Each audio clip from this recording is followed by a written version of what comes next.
Hello friends, welcome to my Shali's recipes. இன்னைக்கு நம்ம ஷாலிஸ் ரெசிபிஸில் ரொம்ப கிறிஸ்பியாகவும் ஸ்பைசியாகவும் இருக்கிற ஒரு வாழைக்காய் வறுவல் தான் பண்ண போகிறோம். இந்த ரெசிபி ரொம்ப டேஸ்ட்டாக இருக்கும். இது பார்த்தீங்கன்னா நல்ல சாம்பார் சாதம், ரசம் சாதம், தயிர் சாதத்துக்கெலாம் ஒரு பர்ஃபெக்டான ஒரு சைட் டிஷ்ஷுன்னு சொல்லலாம்.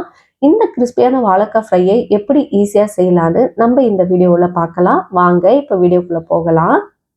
ஃபஸ்ட்டு ஒரு மிக்ஸி ஜார் எடுத்துக்கோங்க. இதுக்கு ஒரு மசாலா அரைக்க போகிறோம். அதுக்கு சீரகம் 1/2 டீஸ்பூன் எடுத்துக்கோங்க, மிளகு 1/2 டீஸ்பூன், பச்சை மிளகாய் 2 எடுத்துக்கோங்க, 1 இன்ச் அளவுக்கு இஞ்சி சேர்த்துட்டு இதை வந்து கோஸாக கிரைண்ட் பண்ணி வச்சுக்கோங்க. ரொம்ப ஃபைன் பேஸ்டாலாம் அரைக்க வேணாம், க்ளோஸாக கிரைண்ட் பண்ணிவிட்டு இதை அப்படியே வச்சுருங்க. இப்போ ஒரு பேன் எடுத்துக்கோங்க. இதில் 3 டேபிள் ஸ்பூன் அளவுக்கு எண்ணெய் சேர்த்துக்கலாம். எண்ணெய் நல்லா காஞ்ச பிறகு 1/2 டீஸ்பூன் அளவுக்கு கடுகும், 1/2 டீஸ்பூன் அளவுக்கு சீரகம் சேர்த்துக்கோங்க. பூண்டு வந்து ஒரு 5 பல்லு பூண்டை வந்து நல்லா இடிச்சிட்டு சேர்த்துக்குங்க. 1/4 டீஸ்பூன் அளவுக்கு பெருங்காயத்தூள் சேர்த்துக்கோங்க. கொஞ்சமாக கருவேப்பிலையும் சேர்த்துட்டு நல்லா வதக்கி விட்டுடலாம். இது எல்லாமே ஓரளவுக்கு லைட்டாக வதங்கின பிறகு இன்னைக்கு நான் வாழைக்காய் வந்து இந்த மாதிரி நீல வாக்கில் கட் பண்ணி மெலிசாக சேர்த்துருக்கேன். நம்ம ஃப்ரெஞ்சு ஃப்ரைஸ்க்கு வந்து பொட்டேட்டோ கட் பண்ணுவோம்ல, அந்த மாதிரி கட் பண்ணி சேர்த்துக்கலாம். இப்போ இது எல்லாத்தையும் நல்லா வதக்கி விட்டுருங்க.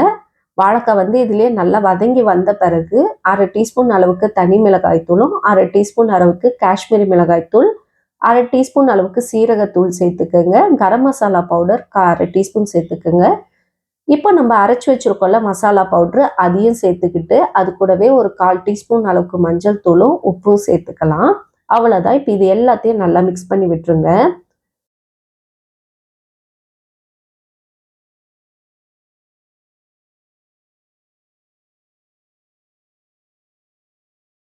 இது ஒன்னோட ஒன்று நல்லா வதங்கி வந்த பிறகு ஒரு மூடி போட்டு 5 நிமிஷத்துக்கு அப்படியே வந்து நம்ம வேக விட்டுடலாம். தண்ணி எதுவும் சேர்க்க வேண்டாம், சும்மா மூடி வச்சாலே போதும். 5 நிமிஷம் கழிச்சு பாருங்க, நல்லா வாழைக்காய் வந்து வெந்து வந்திருக்கும், கிறிஸ்பியாக இருக்கும், நல்லா சாஃப்டாகவும் இருக்கும், சாப்பிட்றதுக்கு நல்லா ஸ்பைஸியாக இருக்கும். இப்போ இதில் தேவையான அளவுக்கு கொஞ்சம் கொத்தமல்லியை பொடியாக கட் பண்ணி சேர்த்துக்கிட்டு மிக்ஸ் பண்ணிவிட்டு சூடாக சர்வ் பண்ண வேண்டியதான். நல்லா தயிர் சாதம், சாம்பார் சாதத்துக்கெல்லாம் அருமையாக இருக்கும். ட்ரை பண்ணி பாருங்கள். ரொம்ப சிம்பிளான மெத்தட் தான். எப்பவும் ஒரே மாதிரி செய்யாமல் இந்த மாதிரி ஒரு வாட்டி ட்ரை பண்ணி பாருங்கள், கண்டிப்பாக பிடிக்கும். அவ்வளோதான், ஒரு சூப்பரான வாழைக்காய் ஃப்ரை நம்மளுக்கு ரெடி ஆயிடுச்சு. மறக்காமல் லைக் பண்ணுங்கள், ஷேர் பண்ணுங்கள், சப்ஸ்கிரைப் பண்ணுங்கள் ஃப்ரெண்ட்ஸ். இன்னொரு வீடியோவில் உங்களை சந்திக்கிறேன். Bye bye friends.